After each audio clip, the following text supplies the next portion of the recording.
मीरपुर नाम के शहर में तेजस अपनी पत्नी नीरू के साथ रहता था। पति पत्नी दोनों ही नौकरी करते थे। एक दिन तेजस गांव अपनी माँ के पास फोन करता है। हेलो, प्रणाम माँ। जीते रहो माँ, तुम दादी बनने वाली हो हैं? अरे वाह, ठीक है बेटा, मैं कल ही आती हूँ।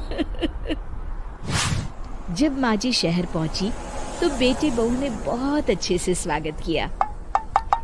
लीजिए माँ जी, चाय। अरे गर्मा गर्म पकोड़े ले आओ माँ के लिए। नीरू रसोई में गई और 2 मिनट में ही पकोड़े ले आई। जी ये लीजिए। बहू जादू से बनाए हैं क्या? अभी तो रसोई में गई थी। यम्मी। माँ जी, शीला रसोई में पकोड़े तल रही है, मैं बस लेकर आई। हे भगवान, मेरा धर्म भ्रष्ट कर दिया तूने। अब तो गंगा जल से शुद्धिकरण करना होगा। दूसरे दिन, माँ जी मैंने नाश्ता बना दिया है, ऑफिस जा रही हूँ। पर अभी तो घर का सारा काम पड़ा है। शीला आती ही होगी, झाड़ू पोछा बर्तन कपड़े वो सब कर लेगी। हमारे जमाने में घर का सारा काम हम ही करते थे।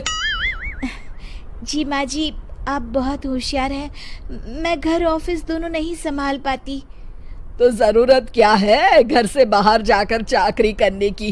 वैसे भी घर का काम खुद करने से घर में बरकत आती है, समझी?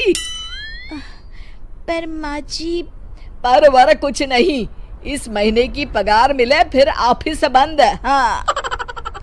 रात को नीरू तेजस से कहती है, सुनिए जी, माँ जी बोल रही थी कि मैं नौकरी छोड़ दूं। वैसे ठीक ही तो है, अभी तुम्हें आराम की जरूरत है। फिर भी आराम कहाँ, शीला को छुड़ाने के लिए बोल रही थी। तो अब 24 घंटे में इतना काम तो कर ही सकती हो। पर जॉब पसंद है मुझे, घर पर मन नहीं लगेगा। अगले दिन जब दोनों ऑफिस के लिए निकल रहे थे, मेरी तो कोई कीमत ही नहीं है इस घर में। माँ जी, आजकल महंगाई बहुत है, रहन सहन भी बदल गया है, दोनों नौकरी करते हैं तभी ठीक रहता है। अच्छा, तू कहना क्या चाहती है? मेरा बेटा तुझे बिठा के खिला नहीं सकता? तू ही इस घर का खर्च चला रही है, हैं? नहीं माँ जी, मेरा वो मतलब नहीं था। मतलब खूब समझती हूँ, ये बाल धूप में सफेद नहीं किए मैंने। हाँ। अब तो ये रोज का काम हो गया था। तेजस भी रोज की झिकझिक से परेशान हो गया था। एक दिन उसने कहा, नीरू, वैसे भी तुम्हें मैटरनिटी लीव मिलने वाली है, तो अभी से ही छुट्टी ले लो। पर क्या, मेरी सैलरी अच्छी खासी है। आखिर नीरू ने रिजाइन कर दिया। जब बच्चा हुआ तो घर में सब बहुत खुश हुए। कुछ दिनों बाद तेजस फाइल देख रहा था। क्या हुआ तेजस, कुछ परेशान लग रहे हो? हाँ, वो हमारी जितनी सेविंग्स थी वो तो हॉस्पिटल में और छठी के फंक्शन में खत्म हो गई है नीरू। और अभी वैसे मंदी चल रही है तो मैं बोल रही थी कल मुन्ना को हेपेटाइटिस का टीका लगवाना है। नीरू, क्या पोस्टपोन नहीं कर सकते? नहीं जी, बिल्कुल नहीं। अब तेजस को समझ में आ रहा था कि उससे गलती हुई है।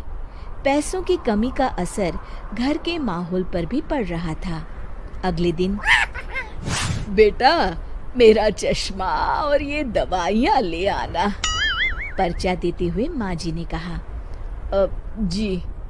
तेजस, मुन्ना के लिए दूध का डिब्बा और डायपर भी ले आना, और ये किराने के सामान की लिस्ट है, इसे भी लाना है।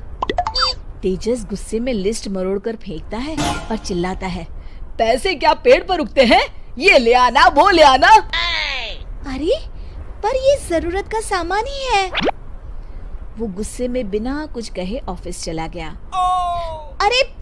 अरे लंच तो ले जाइए। नीरू दौड़कर डिब्बा पकड़ाती है। एक दिन खाना खाने के बाद, नीरू, अब तो मुन्ना कुछ बड़ा हो गया, तो अब तुम वापस ज्वाइन कर लो ना जॉब।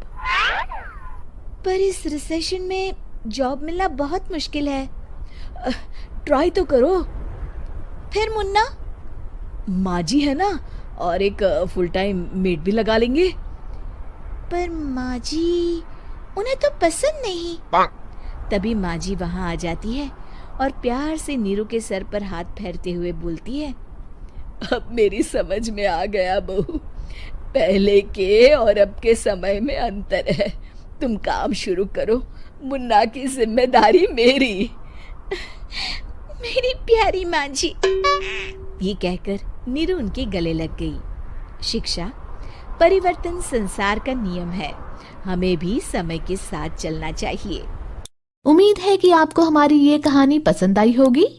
कृपया हमारे चैनल को सब्सक्राइब करें और सभी अपडेट्स के लिए बेल आइकन जरूर क्लिक करें। और हाँ, वीडियो लाइक और शेयर करना मत भूलिएगा। Bye bye.